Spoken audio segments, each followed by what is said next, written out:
Hello, hello, bonjour à toutes. Alors, Pocket Letter aujourd'hui. Pocket Letter, qu'est-ce que c'est? Pour celles qui connaissent pas, c'est un système d'échange un peu comme les Happy Mail, les Flipbook, tout ça. Sauf que là, le format, en fait, ça va être sur un format ATC. Donc, on va faire toute une pochette de 9 rangements d'ATC. Alors, on peut faire toute la pochette sur un même thème, avec un dessin continu, avec des dessins différents. Voilà, donc moi je choisis de faire un grand dessin et de le couper après en 9. Vous allez voir, je ne sais pas si c'est très clair, mais vous allez voir après, petit à petit, ce que ça va donner. Et le but, comme c'est un échange, c'est de glisser des petites surprises en fait derrière. Donc ce que je commence à faire, c'est de mettre du gesso sur ma page que j'ai coupé en fait en sorte que ça fasse 3 ATC de haut et 3 ATC de large. Donc c'est plus petit qu'une feuille A4, donc il faut bien faire attention aux dimensions. Parce que si vous vous retrouvez à couper après votre dessin, ça va peut-être pas être très agréable. Et ensuite, donc, comme je vous ai mis dans la signature, oui, dans la miniature, je prends une serviette que j'ai eue en fait dans les colis d'Horizon Créatif. Elle met toujours des serviettes avec et j'ai gardé celles que je préférais.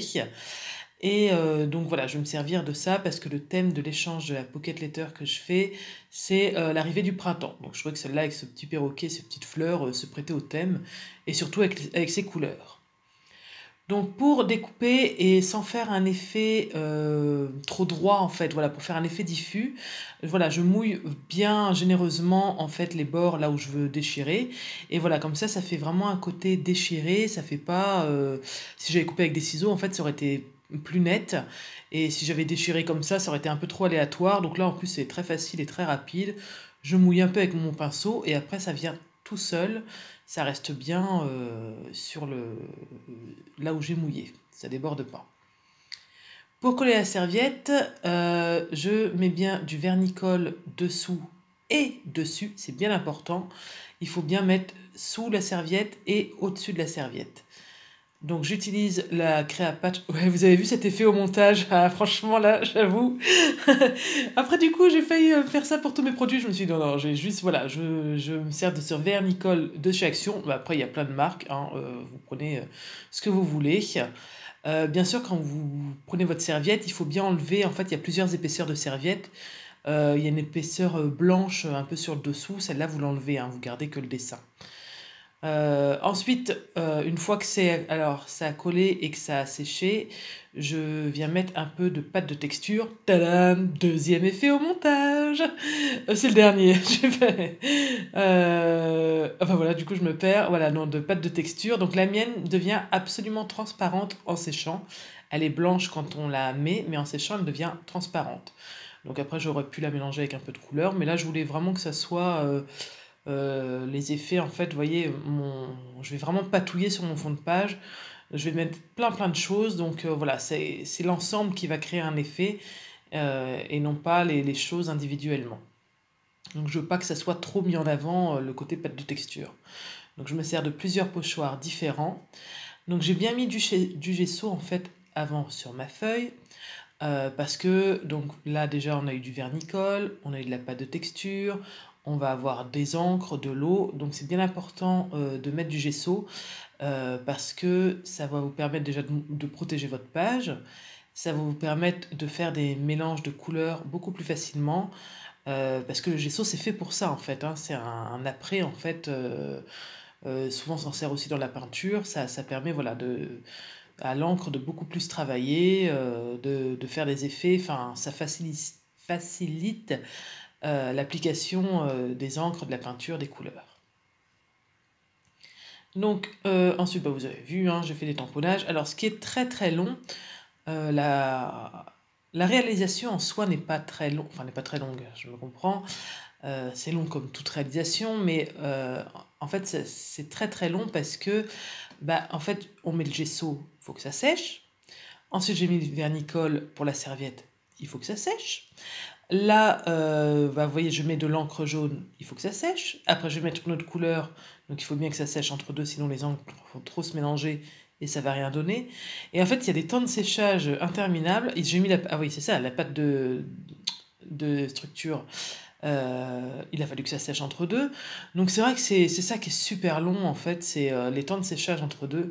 Donc vous voyez, je me sers de mon pistolet à chaleur, mais malgré ça, c'est long quoi. Donc c'est pour ça, par exemple, j'ai fait mes tamponnages entre deux couches pendant que ma pâte de texture séchait. Enfin, mais puis bon, c'est un peu galère avec même si le pistolet à chaleur accélère le temps de séchage, ça n'empêche que c'est long quand même, quoi. En plus, ça fait gondoler les pages et tout. Moi, j'aime pas trop, mais bon, bah, je suis obligée parce que sinon, il faudrait presque une journée par étape. Faudrait être sacrément patient, ce qui n'est pas mon cas. Voilà, donc là, pour colorer ma page, c'est la première fois que je fais comme ça parce que je voulais me servir de mes feutres aquarelles, mais en fait, voilà, c'est ça que j'avais envie de quelque chose de très très pigmenté. Et donc j'ai pensé à mes feutres aquarelles, mais c'est clairement pas assez pigmenté. J'avais pensé à ma peinture aquarellable, mais ma peinture aquarelle, pardon. Mais encore une fois, je voulais vraiment quelque chose d'encore plus pigmenté et, euh, et de plus diffus que la peinture aquarelle. Je me suis dit, bon, bah, si je la mets d'abord sur un plastique, que je l'applique après. Enfin voilà, je voulais vraiment que ça recouvre la page. Et que ça soit très très criant au niveau des couleurs. Et du coup, j'ai pensé à mes petites encres dont je me sers exclusivement pour faire des petites taches sur les pages ou éventuellement parfois quelques pulvérisations. Et je m'en suis jamais servi comme ça. En plus, les contenants, enfin voilà, quand c'est comme moi, où on fait que des pulvérisations à droite à gauche, puis bah, la jaune et la bleue, je vous avouerai que c'est pas celle que je me sers le plus. Bah, je me dis, ça peut être aussi une façon de les utiliser autrement. Et voilà, dans le flacon, il y en a largement assez pour continuer à faire des petites tâches après ça. Parce que, en fait, là, j'ai utilisé quoi, peut-être la valeur de 5 6 gouttes, quoi. Donc voilà, donc j'étais contente de ma nouvelle comment dire, trouvaille, même si certainement d'autres l'ont fait avant moi, hein, je ne sais pas, mais certainement. Mais voilà, j'étais contente d'utiliser mes encres un petit peu différemment. Et je suis très contente du résultat parce que c'est hyper coloré forcément, parce que c'est pas du tout dilué. Donc voilà, j'étais plutôt contente. Après encore avoir fait sécher, donc d'abord le jaune, d'abord le bleu, j'ai volontairement laissé un petit peu se mélanger entre le jaune et le bleu parce que du coup ça fait du vert, n'est-ce pas? Révision des couleurs, voilà, jaune plus bleu égale vert. Et comme ça, voilà, ça fait du vert, ça va tout à fait avec la page que je veux faire. Donc, euh, donc c'était voilà, c'était voulu. Et ensuite, je viens bah, tamponner un petit peu plein de choses, un peu, un peu différents en fond.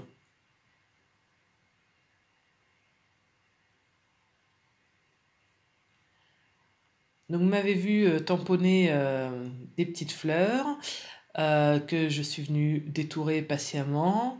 Et bah, là, je les colorise tout simplement, en fait, avec bah, la palette d'aquarelle d'Action et une autre qui est métallisée à côté. Donc, alors, je suis pas une pro hein, de la colorisation. J'aimerais beaucoup parce que vraiment, il y en a qui font des choses magnifiques, superbes, mais je galère au niveau des ombres. Je ne sais jamais où les placer. J'ai l'impression que ça fait pas naturel, que ça va dans tous les sens.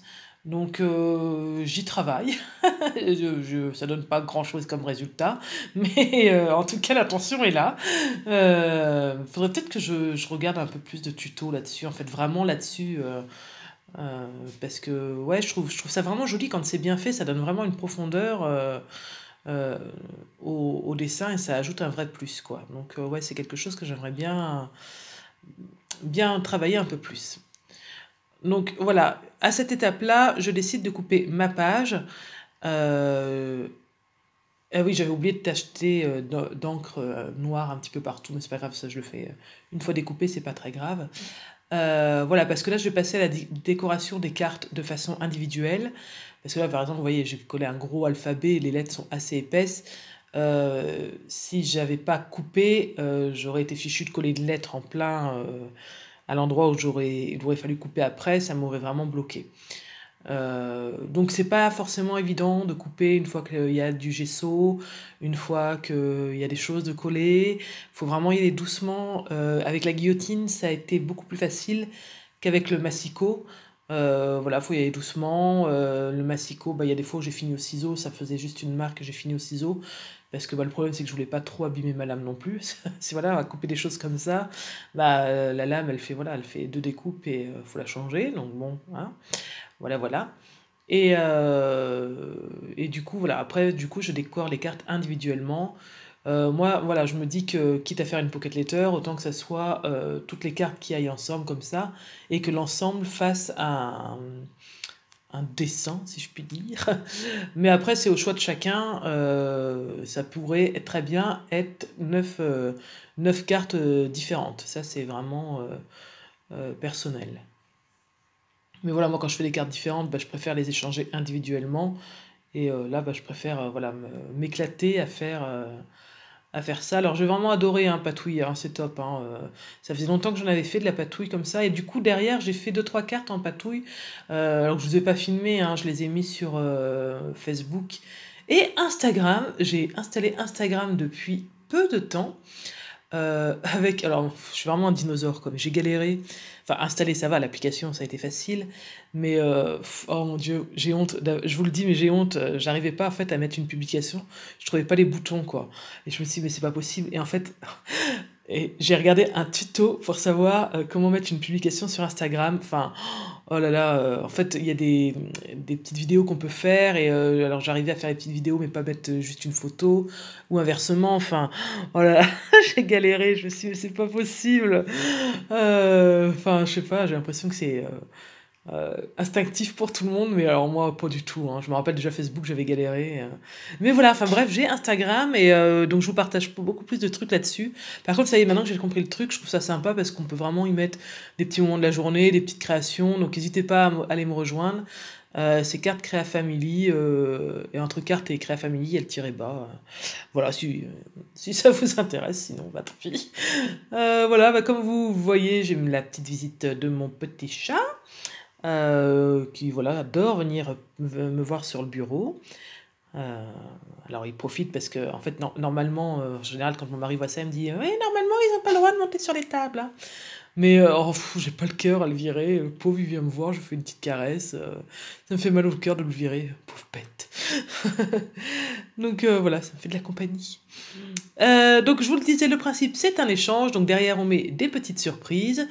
Alors ça c'est au choix de chacun, moi je mettrai quelques trucs en plus qui rentrent pas là dans les petites pochettes. Donc vous voyez j'ai mis des petits stickers, des découpes en bois, des petites gourmandises. Là c'est un petit échantillon de parfum, des petits mots, enfin voilà, ça après vous mettez ce que vous voulez. Mais c'est voilà, c'est vraiment le principe de la pocket letter en fait, c'est d'avoir cette création artistique, on va dire, sortons les grands mots, hein, et bah, des petites surprises pour sa binôme.